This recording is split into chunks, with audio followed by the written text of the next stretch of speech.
Good morning, students. Welcome to online class of social science. Today we will continue history chapter 9 called The Making of National Movement, page number 115, paragraph 2. The advent of Mahatma Gandhi. It is in these circumstances that Mahatma Gandhi emerged as a mass leader. As you may know, Gandhiji, aged 46, arrived in India in 1915 from South Africa, having led Indians in that country in non-violent marches against racist restrictions. He was already a respected leader, known internationally. His South African campaigns had brought him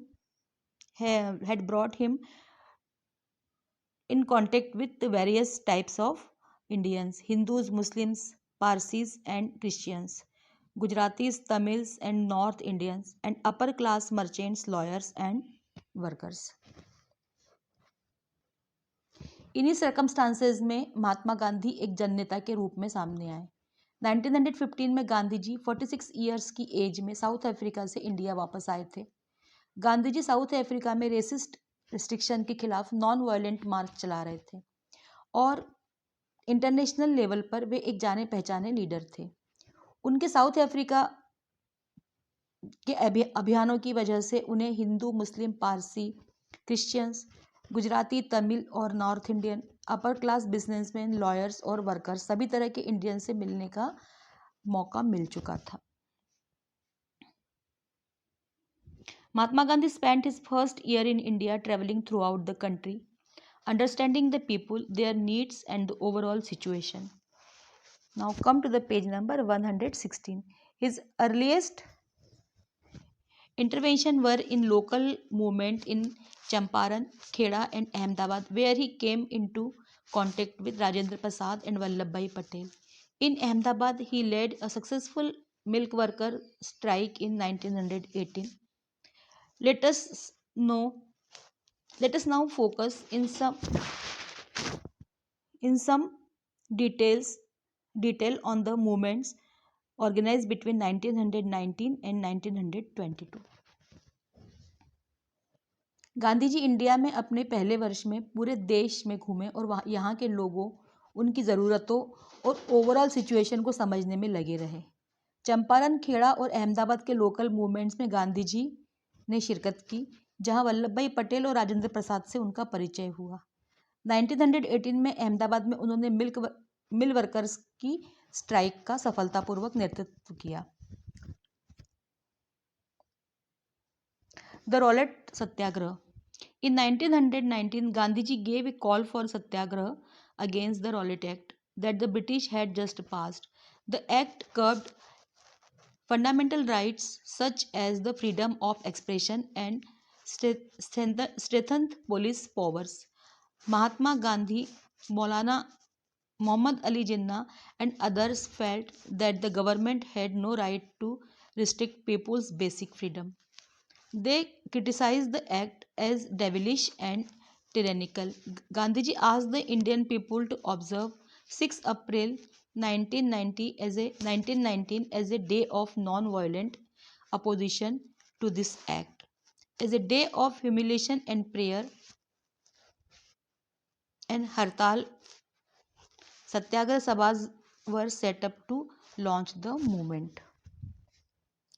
1919 में गांधी जी ने British द्वारा recently pass किए गए Rowlatt act के खिलाफ सत्याग्रह का आह्वान किया।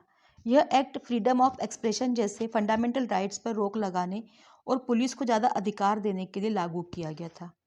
Mahatma Gandhi, Mohammad Ali Jinnah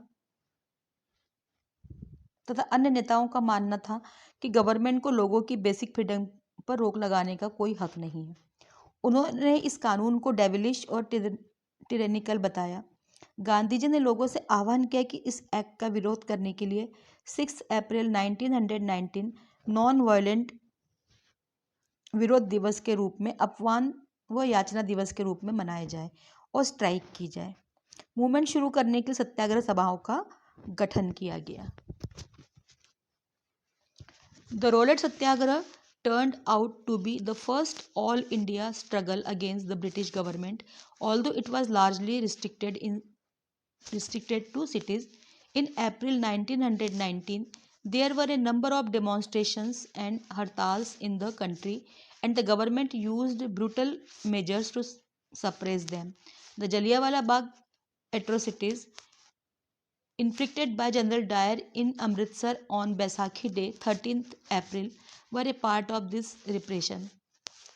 On learning about the massacre, Rabindranath Tagore expressed the pain and anger of the country by renouncing his knighthood.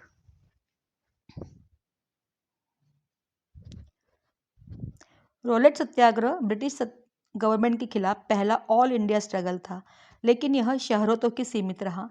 अप्रैल 1919 में देश में प्रदर्शन किए गए और हड़तालों का आयोजन किया गया। इस सत्याग्रह को कुचलने के लिए गवर्नमेंट द्वारा दमनकारी रास्ता अपनाया गया।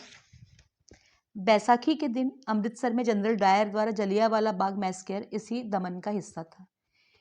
इस मैसेकर पर रविन्द्रनाथ टैगोर ने अपना दुख और गुस्सा जताते हुए नाइटहुड की उपाधि वापस लौटा दी। Now come to the page number 117। During the Rowlatt Satyagraha, the participants tried to ensure that Hindus and Muslims were united in the fight against British rule. This was also the call of Mahatma Gandhi, who always saw India as a land of all the people who lived in the country, Hindus, Muslims, and those of other religions. He was keen that Hindus and Muslims support each other in any just cause. Rowlatt Satyagraha के दौरान आंदोलनकारियों ने हिंदू और मुस्लिम एकता बनाए रखने का प्रयास किया। महात्मा गांधी भी यही चाहते थे। उनके अनुसार इंडिया यहाँ रहने वाले सभी धर्मों के लोगों का है। उनकी इच्छा थी कि हिंदू और मुस्लिम किसी भी न्यायपूर्ण उद्देश्य के लिए एक दूसरे का सपोर्ट करें। खिलाफत agitation and non cooperation movement. The Khilafat issue was one such cause. In 1920, the British imposed a harsh treaty on the Turkish Sultan or Khalifa. People were furious about this as they had been about the Jallianwala massacre. Also, Indian Muslims were keen that the Khalifa be allowed to retain control over Muslims' sacred places in the erstwhile Ottoman Empire. The leaders of the Khilafat agitation, Muhammad Ali and Shaukat Ali, now wished to initiate a full-fledged non-cooperation movement. Gandhiji supported their call and urged the Congress to campaign against Punjab wrong, Jallianwala massacre, the Khilafat wrong, and demand Swaraj. The non-cooperation movement gained momentum through 1921 to 22. Thousands of students left government-controlled schools and colleges. Many lawyers such as Motilal Nehru, C.R. Das, C. Rajgopalachari and Asaf Ali gave up their practices. British titles were surrendered and legislature boycotted. People lit public bonfire of foreign cloth. The import of foreign cloth fell drastically between 1920 and 1922, but all this was merely the up of the iceberg. Large part of the country were on the brink of a formidable revolt. इसी प्रकार खिलाफत issue भी एक कारण था। 1920 में British government ने Turkey के सुल्तान या खलीफा पर एक सख्त संधि थोप दी। जलियांवाला बाग मैसेकर की तरह इस घटना से भी लोग नाराज थे। इंडियन मुस्लिम्स यह भी चाहते थे कि तत्कालीन ऑटोमन एम्पायर में स्थित पवित्र मुस्लिम स्थानों पर खलीफा का कंट्रोल बना रहे। खिलाफत एजिटेशन के नेता मोहम्मद अली और शौकत अली अब एक full fledged non cooperation movement शुरू करना चाहते थे। गांधी जी ने उनके आह्वान का समर्थन किया और कांग्रेस से आग्रह किया कि वह पंजाब में हुए जलियांवाला बाग मैसेकर और खिलाफत अत्याचार के विरुद्ध मिलकर अभियान चलाए और स्वराज की मांग करे।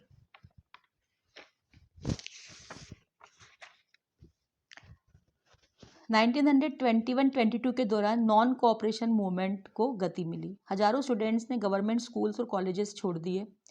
मोतीलाल नेहरू, C.R. दास, C. राजगोपालाचारी और आसफ अली जैसे बहुत सारे लॉयर्स ने वकालत छोड़ दी।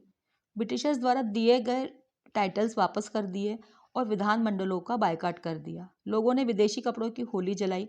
1900-2022 के बीच विदेशी कपड़े के इंपोर्ट में काफ़ी कमी आई, लेकिन यह तो सिर्फ शुरुआत थी। असली मूवमेंट्स तो अभी शुरू होने थे। People's initiatives. In many cases, people resisted British rule non-violently. In others, different classes and groups interpreting Gandhiji's call in their own manner, protested in ways that were not in accordance with his ideas. In either case, people linked their movements to local grievances. Let us look at a few examples. In Kheda, Gujarat, Patidar peasants organized non-violent campaign against the high land revenue demand of the British. In coastal Andhra and interior Tamil Nadu, liquor shops were picketed. In the Guntur district of Andhra Pradesh, tribals and poor peasants staged a number of forest satyagraha, sometimes sending their cattle into forest without paying grazing fee. They were protesting because the colonial state, now come to page number 118, had restricted their use of forest resources in various ways. They believed that Gandhiji would get their taxes reduced and have the forest regulation abolished. In many forest villages, peasants proclaimed Swaraj and believed that Gandhi Raj was about to be established. In Sindh, now in Pakistan, Muslim traders and peasants were very enthusiastic about the Khilafat call. In Bengal, too, the Khilafat non-cooperation alliance gave enormous communal unity and strength to the national movement. In Punjab, the Akali agitation of the Sikh sought to remove corrupt Mahants supported by the British from their Gurudwaras. This movement got closely identified with the non-cooperation movement. In Assam, tea garden laborers shouting Gandhi Maharaj ki Jai demanded a big increase in their wages. They left the British-owned plantation amidst declaration that they were following Gandhiji's wish. Interestingly, in the Assamese Vaishnav song of the period, the reference to Krishna was substituted by Gandhi Raja. कई स्थानों पर लोगों ने British rule का non violent विरोध किया, लेकिन कई स्थानों पर विभिन्न क्लासेस और ग्रुप्स ने गांधी जी के आह्वान के अपने अर्थ निकाले और इस तरह के रास्ते अपनाए जो गांधी जी के विचारों के अनुरूप नहीं थे। सभी जगह लोगों ने अपने मूवमेंट्स को लोकल इश्यूज के साथ जोड़कर आगे बढ़ाया। गुजरात के खेड़ा में पाटीदार किसानों ने गवर्नमेंट की हाई रेवेन्यू डिमांड के विरोध में नॉन वायलेंट अभियान चलाया। कोस्टल आंध्रा और इंटीरियर तमिलनाडु में शराब की दुकानें लूट ली गईं। आंध्र प्रदेश के गुंटूर जिले में ट्राइबल्स और गरीब किसानों ने कई फॉरेस्ट सत्याग्रह किए। इन सत्याग्रहों में वे कई बार अपने कैटल बिना ग्रेजिंग फी चुकाए जंगल में चरने के लिए छोड़ देते थे।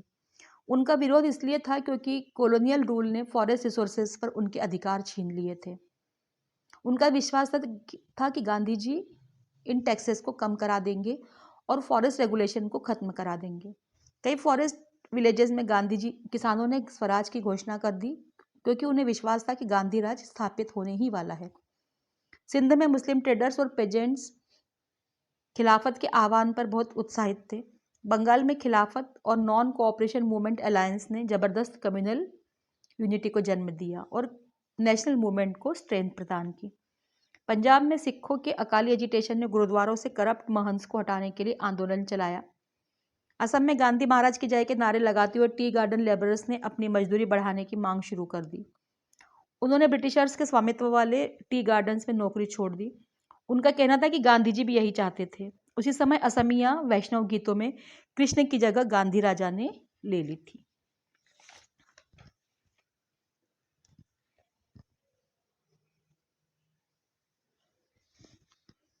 The People's Mahatma. We can see from the above that sometimes people thought of Gandhiji as a kind of Messiah, as someone who could help them overcome their miseries and poverty.